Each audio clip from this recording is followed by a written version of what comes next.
the Wholesome Music Podcast, the DIY podcast about DIY music. My name is Augustus Watkins, pronouns he, she, or they. I am a musician, a songwriter. I have a record label that I co-own, and I do music label services and traditional PR under Cocaine Opera. My name is Cam LJ. My pronouns are he, she, or they. You're here with us at Secret Spot DTLA, where downtown Los Angeles is co-working space for creatives. You know how they say politics makes for strange bedfellows? Yeah, I hadn't heard that, but now I have. That's a thing they say. That's a thing that they say? Yeah. I like it. And so we are going to talk about, speaking of strange bedfellows, we're going to kind of give a celebratory applause to a really disgusting and vile human being. Which is Gene Simmons. Yeah, I learned today. Yeah, they put me on game. But he is out here doing some really important things right now. He's testified in front of Congress recently. We're going to cover what that was all about. You know, I always mix up Gene Simmons and the guy who he's in Blazing Saddles. Oh, God. You know who I'm talking about. Yeah. Wow. Really? Mm-hmm. They go together in my Willy mind. Wonka. Yes. Yeah. Yeah. Gene Autry? No, not Gene Autry. That's a good one. You know what I'm. Yeah, his name is Gene, right? Yeah, Gene Wilder. Gene Wilder. And they're both kind of wild. They're both a little bit wild. Little bit wild. So after that, we're also going to celebrate the efforts of another giant mega company, which is iHeartRadio. Shout out iHeartRadio and their effort to make AI anonymous again. Get rid of it. Yeah. Let it go. Say goodbye. Yeah. Human only. So we're going to talk about that. If you're an iHeart listener, you may have heard this now. If you're an AI enthusiast, you might have heard this too. Yeah, if you're an AI enthusiast. We did have the AI experience. You remember that? What's like that? A week ago. We had someone at the Oxford open mic and they played their AI song. Oh, I didn't know that. You didn't know? I didn't know that. Oh, yeah. We had a guy came in last week and he performed on our stage right over here. Yeah. And performed an AI song. We're going to have to talk about this more because I did not know this.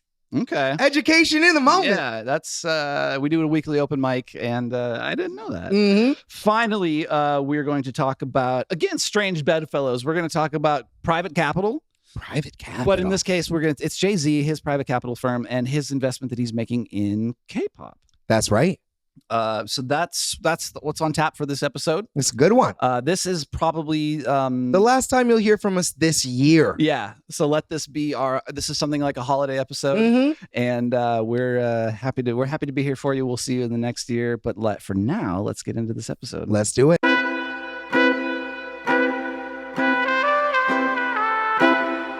So let's get into this. The article we're going to talk about before we get into some clips is by Daniel Tencer from Music Business Worldwide. Once again, incredible resource. The headline is called, "That's Called Robbery." Yep. Gene Simmons urges U.S. Congress to end loophole that allows radio stations not to pay for using recordings. Kiss frontman Gene Simmons, who, by the way, is like a total shithead. Yeah. The dude sucks, but he's doing the Lord's work here. Yeah, very unique human. Very weird, unique human. Yeah, he sucks. I'm not familiar with him outside of... Oh, he's MAGA. He sucks. Is really? Yeah. Okay, that clocks. Yeah. Giving when you see his testimony, that'll put some pieces together. He's a very America forward take. Yeah. He's always, but he sucks. Anyway. I didn't know. I wasn't hip to the. Yeah, it was part of the reason why this story has been. I'm going to get into a little bit before we get into the meta of it. But it is part of the reason why this story has been a little bit difficult for me to follow. Yeah, because it's like, God, Gene Simmons, fuck, he sucks. All right, Kiss frontman Gene Simmons has urged the U.S. Congress to pass a bill that would require U.S. broadcast radio stations to pay royalties for the use of recordings for the first time. Did you know that radio stations in the U.S. don't pay royalties on recordings? They don't pay royalties to the performers. They do pay royalties to the songwriters, but not to performers. Are you saying there's two tracks for the way people get paid for their music? Yeah, there are. And we covered it a week and a half ago. So go back and listen to that episode. If only there was a resource online that explained how that works. You mean like the Wholesome Music Podcast and our wonderful resource that you can download in the comments or in the description of that episode? Yeah. We have that resource. And we do have, I'm going to do it this week. We're going to do that 4-part series. I'm going to put the YouTube playlist put the clips up there. apart so we can listen to it all hell is what? All right. Artists, this is a quote from Simmons. Artists have never been paid for radio play, not 1 cent, Simmons said in a prepared remarks in front of the Senate Judiciary Committee. Let's say that again. I love the examples he uses too. Let's say that again. Frank Sinatra, Elvis Presley, Whitney Houston, Garth Brooks, George Strait, none of them ever got a royalty check when their songs played on the radio. Meanwhile, That's radio crazy. makes $14 billion this year. The argument, like, it's this particular angle of the argument is difficult for me to swallow because I'm like Frank Sinatra, Elvis Presley, they did fine. Garth is doing great. You know? Yeah, absolutely. Some of these huge legacy artists. It's like maybe this is like a boomer centric argument, and like maybe if you're like a 98-year-old senator, you're like, oh, Frank Sinatra finally deserves his due. So maybe that is like an argument that works. The argument for this is better in relation to artists like U.S. artists not being able to collect their music internationally. So even though we don't pay here, it means places like France, places like Europe, playing like U.S. artists aren't paying them for, even though they would pay their artists, aren't paying our artists. So our artists' royalties, say like Taylor Swift is played terrestrially, like on AM/FM radio in France. France does pay their artists when their songs are streamed like on the radio or played on the radio. Yeah. But American artists don't get paid, and that money goes back to French artists. Same thing in America, where we just don't collect the money at all. Right. Radio stations don't have to pay for that. Because royalties are collected via these like international, transnational treaty sort of systems. So they're like, if there's no mechanism for us to collect it, there's no mechanism for them to pay it. So they don't supersede the American system and to pay us. There's like a radio station that actually plays me a lot in Canada. Actually. Yeah. And I'm never going to get I've had French radio play. Yeah. I've the Big Love. Yeah. That was played on French radio. Oh, really? Got $0 for I that. can see that. Yes. It stands in stark contrast to other music media such as streaming services and satellite radio, which do pay for recordings. So we've got some quotes. I think we'll get into that in the video. Yes. Simmons appeared in front of the committee in support of the American Music Fairness Act, a proposed law that has stalled in previous congressional sessions and was introduced in Congress this past January by Senator Marsha Blackburn, a Tennessee Republican, and Representative Daryl. Is it Issa or Issa? I can't give you any insight. Sorry, Daryl. I can't give you any insight. It could even be Daryl, Issa. I'm sorry. Oh, I thought you were asking about the Issa part. No, it's his name. ISSA is DARRELLISSA. I didn't realize you were asking about Darrell versus Daryl. I thought you were asking about Issa versus Issa. I was asking both. Yeah, it could be Darrell Issa, it could be Daryl Issa. Nobody knows. Could be any combination. It's impossible for somebody to know. So I am absolved from this knowledge, from needing to know this here on my podcast. The bill would establish a performance right for recordings played on terrestrial radio, mandating that artists, performers, producers, and others involved in the creation of the recording be paid a fair market rate for radio play. So what we're going to do is you have some clips. Yes, I do. From our friend of the pod, Gene Simmons. Oh, yeah. Big friend of the pod. We're going to watch these and then we'll put this all together in a reaction clip. Yes, we will. Okay. All right. So the first clip is at 7. Make sure I have this. It's 7:57. This is exciting podcasting. Cameron is flipping between two tabs. 7:50. He's scrolling YouTube right now.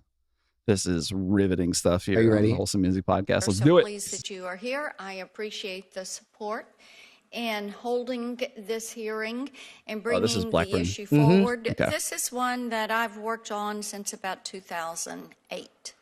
And as Senator Padilla said, this is an issue This about has been going on a long fairness. time. Yeah. It is an issue about allowing Padilla. Let's go. creator And she's like to Nashville. exercise their constitutional Yeah. right. And Padilla, he's Article California. 1, I actually Section emailed him 8, about this program. Clause It's 8 kind of right, interesting. which is a right our Constitution gives to creators to benefit from their creations.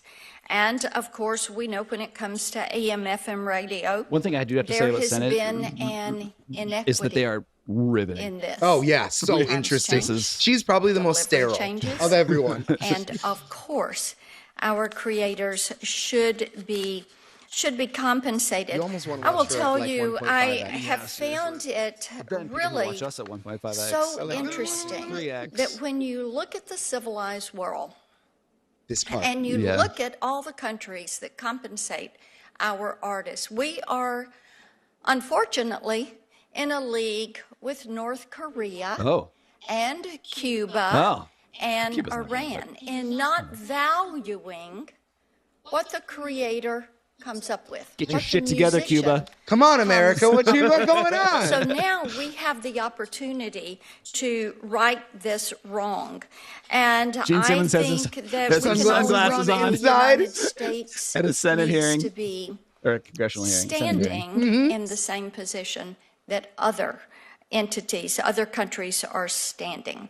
Now, the American Music Let's do Fairness like maybe a Act minute more of this fixes of her response, and this then we'll jump forward. issue I might fall by asleep closing a if we have to loophole watch in anymore. copyright law and ensuring that artists and music creators are paid for the use of their songs on terrestrial radio stations.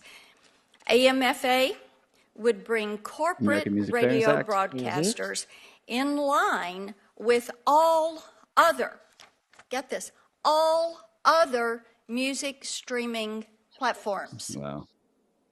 Terrestrial radio is the outlier. They're the ones that want special treatment. So I think that's like a really good place to kind of like pause Yeah. her response. But I think it's really cool to see because, you know, she's not necessarily the most heartwarming person, but I think it's cool to see people Yeah. kind of advocating for this. And this is something that, like, if you watch the entire Senate hearing, she does a really good job of laying out why we need this, what it is. She's really saying like, hey, this, like, the radio stations haven't been providing this the entire time. Yeah. Like, this has just never existed in America. I mean, that's to Simmons' point, right? Like Sinatra, Elvis, Whitney Houston, like these are legacy artists that are like nobody ever got paid for that. Nobody got paid for this, and that's crazy. So the next clip I have is from Gene Simmons, All right. and his is at 28:15. Give it to us, Gene.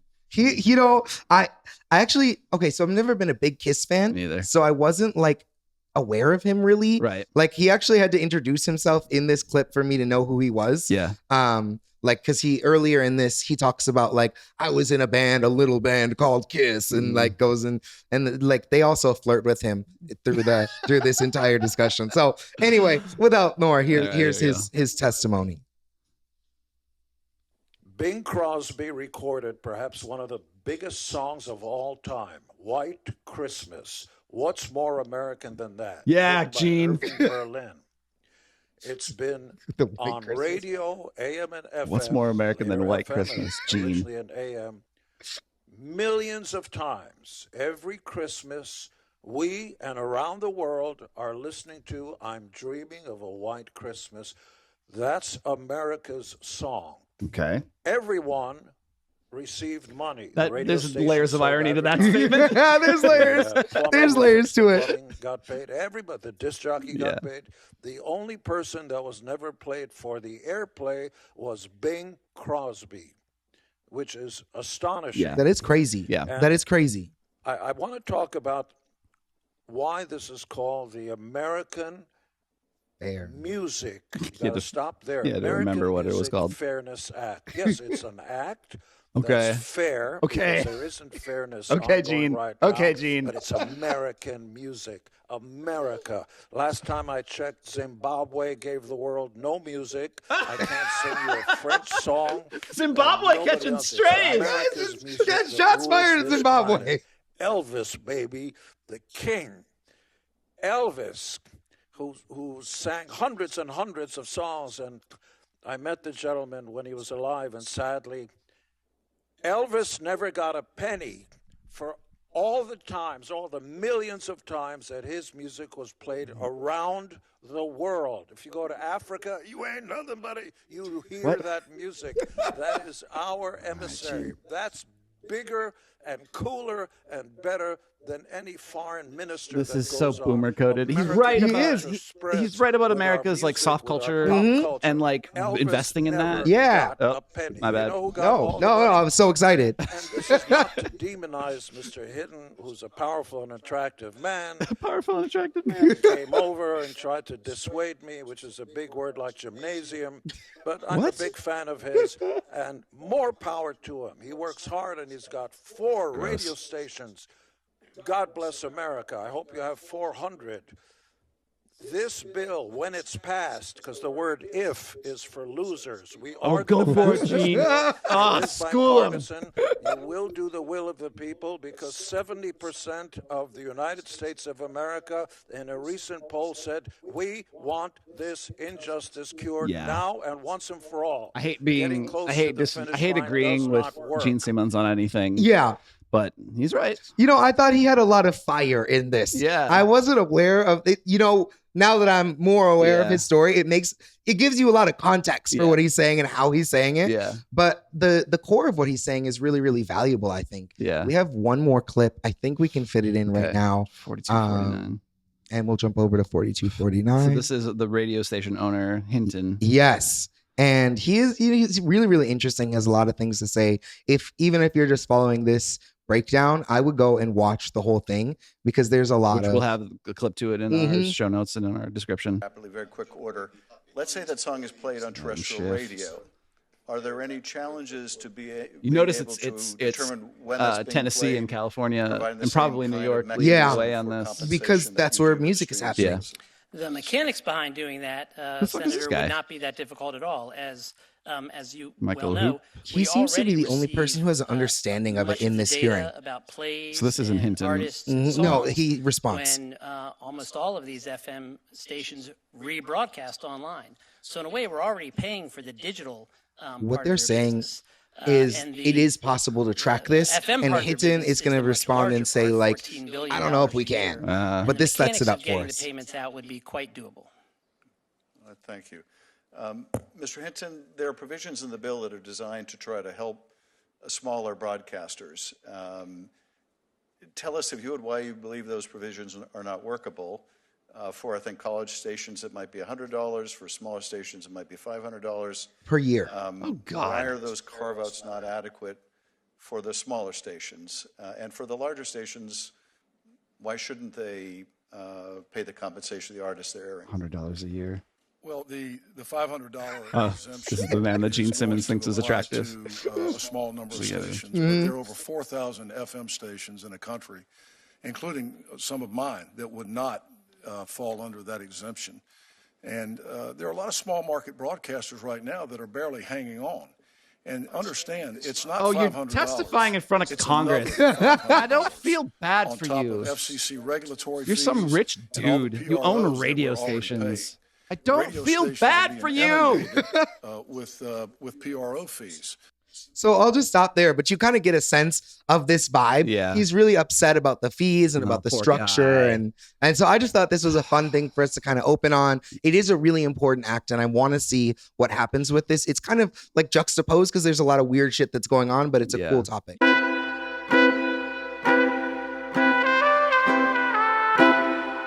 So this is a news story that we missed back in November. I think you brought it up, and then somehow it just it slipped through the cracks. It slipped through the cracks. Life comes at you fast sometimes. There's Fast and loose. a lot of news sometimes. iHeartRadio exec says the company won't play AI music or use AI generated personalities in a staff memo. iHeartRadio. So I got the Billboard.com description that they say iHeartRadio's chief programming officer and president sent a letter to the staff saying pledging that the company doesn't and won't, quote, use AI generated personalities or play AI music that features synthetic vocalists pretending to be human. So actually, That's awesome. I got the report or the memo, and I just kind of slimmed it down to the relevant parts. Yeah. So these are all quotes from it now. A few weeks ago, I shared that iHeart is one of the last truly entertainment sources, and our listeners come to us for companionship, connection, and authenticity. Something AI can't replicate. That's real. Hell yeah. We're guaranteed human. We don't use AI-generated personalities. We don't play AI music that features synthetic vocalists pretending to be human, and the podcasts we publish are also guaranteed human. Starting Monday, 11/24, so this is about a month ago now, we're making Guaranteed Human a core part of our brand. You'll hear it in our imaging, and we want listeners to feel it every time they tune in. From there, so at this point, probably now, if you're an iHeart listener, you probably heard this, Mm-hmm. where they had the memo gives instructions on how you're supposed to put guaranteed human in your taglines and in your radio announcement and bake it into the brand. I skipped over a lot of that. Now he has some data, some research, and I don't know the sources of these, but we'll take them at face value. Yeah. A little about why this matters so much. Research says 70% of consumers say they use AI as a tool, yet 90% want their media to be from real humans. Yeah. Most people prefer like human-made content. If they know it's human, which is, I think, one of the big problems. But I think generally most people prefer human-made content. Oh, If yeah, you're like, yeah. if you're just like, would you rather listen to this or would you rather listen to something made by AI? I think most people would prefer something made by a human. I agree. Especially if they're financially supporting it.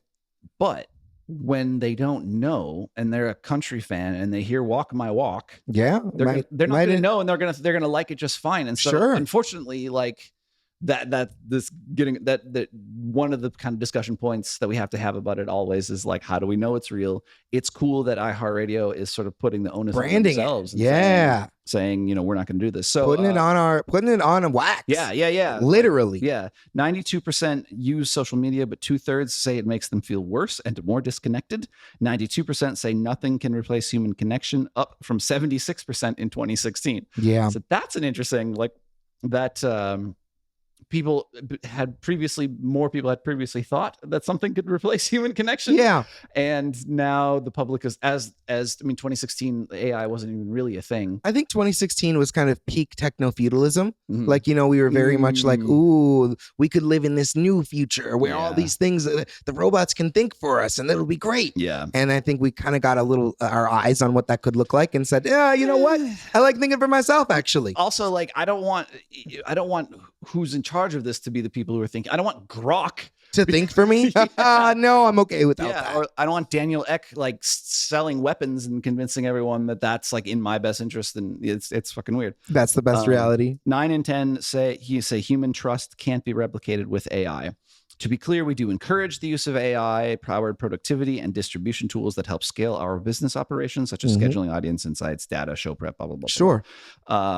These tools help us reach more people efficiently while preserving the human creativity and authenticity that define our brand. I think this is something, again, that I can kind of get behind. Mm-hmm. There are the issues of the plagiarism machine, and there are the issues of the energy consumption. Ethical AI, I think eventually we'll get to a point with AI where it's not trained illegally on people without compensating them, and then we can have a more developed conversation around the use of AI. But by and large, I think our position, as individuals, is that like AI isn't just automatically bad. No. But the plagiarism side of it is automatically bad. And I also think there's a second piece of it too, which is like the environmental impact of AI. And that's going to have to come with its own layer of ways to address that ethical issue. Yeah. And I just don't know how to, that's kind of well beyond the scope of this podcast. I don't know how to think about that. But it exists. Yeah, absolutely. And it's really big. It's a big part of the discussion around AI. Like there's the ethical use and training of AI, and then there's like the environmental impact with AI and kind of balancing. Obviously, we have to attack one at a time. We have to figure out like, how can we not steal artists' music? How can we not steal artists' creations overall, whether that's media, music, film, whatever it is? And then how can we find ways to use AI in a way that isn't like toxic? Continuing, we talk to our listeners constantly, and they tell us they are also using AI as a tool, but they tell us there's a limit. So a few more pieces of data from iHeartRadio's internal memo. Again, no sources on this. 3/4, this might be this suggests that this is like their internal polling, but it's not clear. 3/4 will expect AI. 3 out of 4 expect AI will complicate their lives in the next year and beyond. Yeah.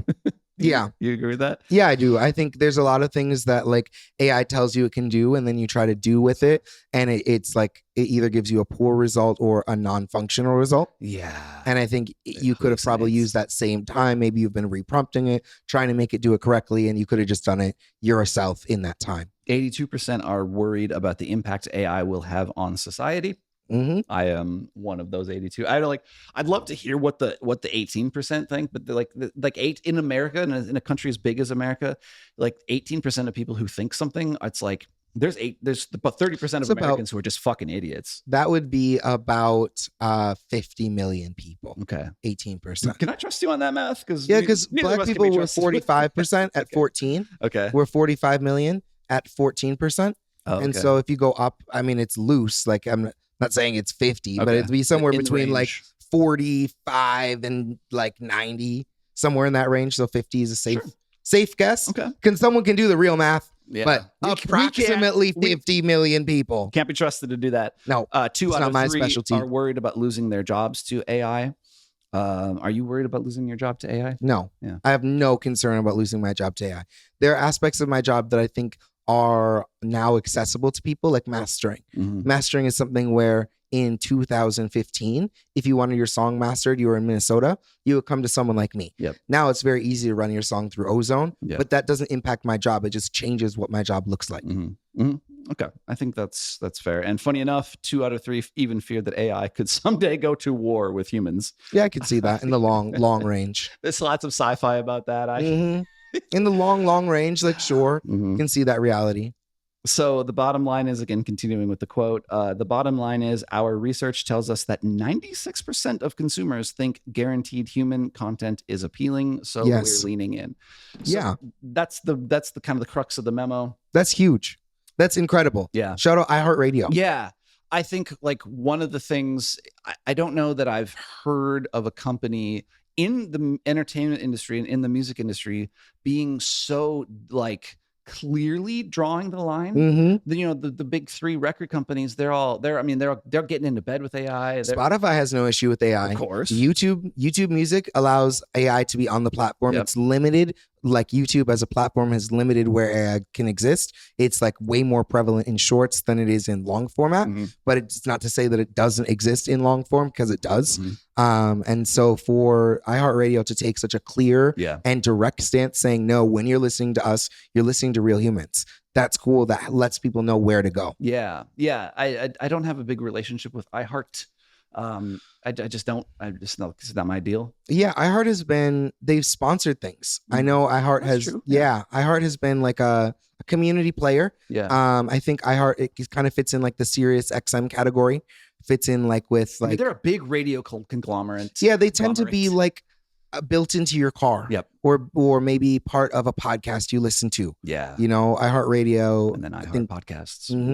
Lots and lots of audio content. Yeah. So, I mean, they're a huge player. I have good feelings about iHeart, like media group in general. I don't know a ton, but I know a little bit. And what I know, I like so far. And this makes me like them more. This is wonderful to hear a company just making this kind of strict, explicit stance like this. I think like one of the ways that you build brand loyalty and this is like important even for like as you're building your brand as a musician.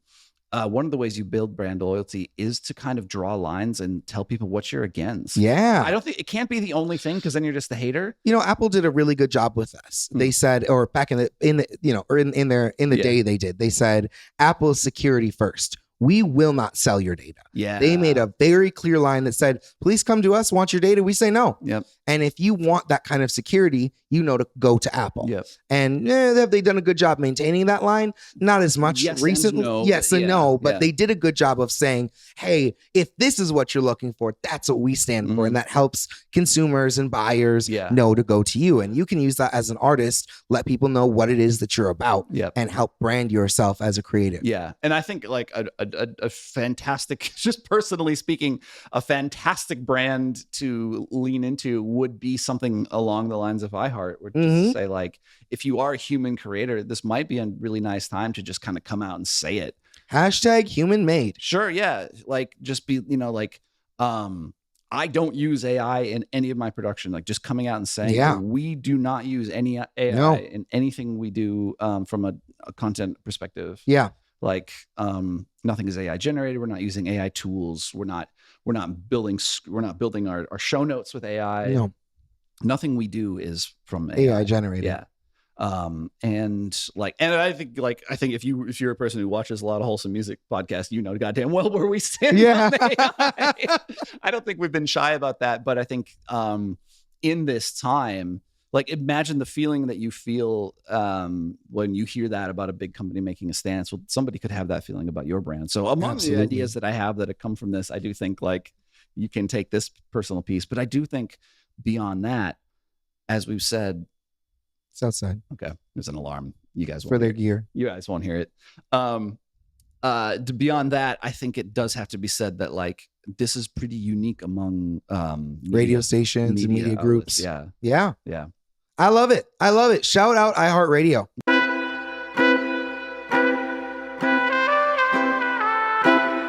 We have talked a little bit on and off about K-pop and kind of the meteoric rise it's had. Yeah. And the power that it kind of has in the media. We talked about the K-pop demon hunters and that whole thing. So apparently we're not the only people to take notice. No, absolutely not. So maybe, just maybe, Jay-Z is listening to the Wholesome Music Podcast. Maybe so. Friend of the pod. All I'm saying is we had that news. Yes, we did.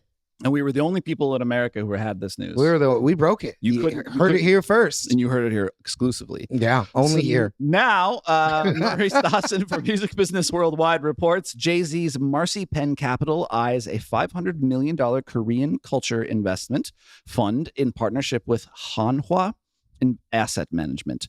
Before we jump into this, I think this kind of fills up with what we talked about maybe a week or 2 weeks ago, which was investment in artists from a federal level. We talked about and I think we even have like a great short on this too. Yeah, we did. About how there need to be more grants for artists and more support federally if we want American music to proliferate in the way Gene Simmons remembers that it was. Yeah. So very good point. Let's keep that top of mind as we talk about this. Well, before we get into that, because it's like this is the American model. I was going to say public-private partnership, but in this case, it's completely private. This is the American model, though, is like at best you're going to get public-private, but typically you're just going to get we're just going to hope that some billionaires will see the value in it, and then that money will, of course, trickle down. Yeah, right? absolutely. So this is probably the best when we talk about what trickle-down economics could be. This is probably the best example of it. And I'm not endorsing trickle-down economics. Just clarifying, when you say this would be the best example, can you clarify just so we know what you mean? Well, I'm about to read it. Yes, this article. Yeah. Okay, I got you. Jay-Z's MarcyPen Capital has signed a memorandum of understanding with South Korea's Hanwha Asset Management, I'm sorry if I'm butchering that, to launch a $500 million, quote, K-culture investment fund. Your Korean's not very good. No, it's not. I got my black belt in Taekwondo, and we had to do a lot of Korean when I was a kid. But so I did I was exposed to a ton of Korean, but it was like super Americanized Korean. So whenever I hear if I listen to K-pop, I'll hear them and I'm like, I never said that way. When I was taught by Americans who were taught by Americans. Who Absolutely. Were taught by Americans. Yes. 5 steps removed from the culture. Yeah. So, there we go. So, I'm just going by what I read. And I love it. No, I think you probably got really close. Hanwha. We're going with Hanwha. You can correct us. Let us know in the comments. Via the fund, the companies plan to, quote, accelerate the global expansion of K-culture and lifestyle industries. End quote. The news arrives amid the global surge in Korean culture and entertainment popularized by superstar K-pop acts such as BTS and Stray Kids, as well as entertainment brands like Squid Game, Demon Hunters, and its blockbuster soundtrack, which we discussed. Absolutely. Let's see. The announcement noted that MarcyPen brings, quote, extensive experience in consumer-facing business and including entertainment companies and beauty brands. So, let's kind of just jump to this final quote. South Korea has become, this is the CEO of MarcyPen, Robbie Robinson, quote, South Korea has become a cultural hub in Asia, influencing global trends across beauty, content, food, entertainment, and lifestyle. Absolutely. So how much K-pop are you getting you personally, or in your world as a producer and a mixer? How much does K-pop has filtered into your life at this point? I'll say a little bit, not a ton. Yeah. I'm not like an avid K-pop fan. Yeah. I'm very familiar with like BTS. I'm familiar with Blackpink. Mhm. Familiar, obviously, with K-pop Demon Hunters. A few other groups but like it isn't my. I wouldn't say it eclipses hip hop as a genre for me, and it doesn't eclipse pop as a genre for me. Yeah, it's not. But it is relevant, and I think obviously it's like right on the cutting edge with production. Yeah. So if you're looking at like what do you want to mix against, Yeah. like that's probably going to be where you're looking for. Those mixes are insane. Incredible. Yeah. Incredible production. Yeah. Just incredible production, period. Just like if you want to like just turn your ears on and just like hear the best of production, Mhm. like In 2025, absolutely. Yeah. Yeah. just how they can sit a bass Mhm. like inside a mix and things are like present, but they're super airy, like just Oh yeah, incredible and mixes. it's like it's taking like EDM had a huge wave here, like in the 2010s. Yeah. And I think this is just taking that EDM wave and elevating it True. to and genre bending it Yeah. into something totally new. And I think it's really, really cool to see. The other thing that's really just from a songwriting perspective, what I do love about K-pop, to the extent that I listen to it, is that like how dynamic the songs are. Mhm. They're not like when we listen to like our pop music, like like American pop and like British pop. It's pretty like predictable. Mhm. Intro, verse, chorus, Yes. maybe a bridge. Song structure in K-pop has changed. It's fucking Um, insane. It's very much made for the TikTok era. So very much giving you more of these big moments and Yeah. focusing on building much kind of like an EDM song. It's giving you these drops. Builds and drops. Yeah, builds and drops, and then kind of what we think of as a chorus, like or a hook. Yeah. That's kind of just preceding all of each drop. The thing is, And like, so it's more about the feeling, the journey the song is taking you Yeah. on, than giving you this traditional like song structure we're used to for pop songs. those songs are like basically just they do feel like TikTok brain, Mhm. because they're basically just like 8-bar sections of like hook after hook after hook after hook after Mhm. hook, right? Yeah, and there's a lot more beat switch ups Yeah. than you would experience in like Western pop. Yeah. And I think that makes the music more exciting. Yeah. It makes it more fun to listen to. I think that's part of why K-pop Demon Hunters did so well with kids, because it is entertaining Yeah. and it's is fresh. Yes, And it sounds so different from what their parents listen to. absolutely. Like, a Rob Just way Thomas cooler song. than Taylor Swift's new Yeah, record. Yeah. Way cooler. Yeah. Nirvana could never, Gene Simmons, I think Kiss is outdated. Yeah. So like, where do you like what, like, I'm trying to think of like some takeaways from artists. Like, I think if you are, if you work in this field in some way in the Americas, what I don't understand is because like my understanding of like the ecosystem of K-pop and like idol pop in general, J-pop and C-pop, is that it's very insular. It's very like they have kind of have their own homegrown system. Yes, So- very much so. It's something that's like, I think it's a little bit hard for my American brain to understand. It's like you can't get into it in the same way that you kind of can break into it here. I mean, I think it's different. I think that like the way specifically in Korea that they have the idol camps, they have like from the way we think about elementary school and middle school. Yeah. This is kind of what you would go through. You'd go through like an extreme music conservatory Yeah. where you would get trained and you would have these experiences and recreate like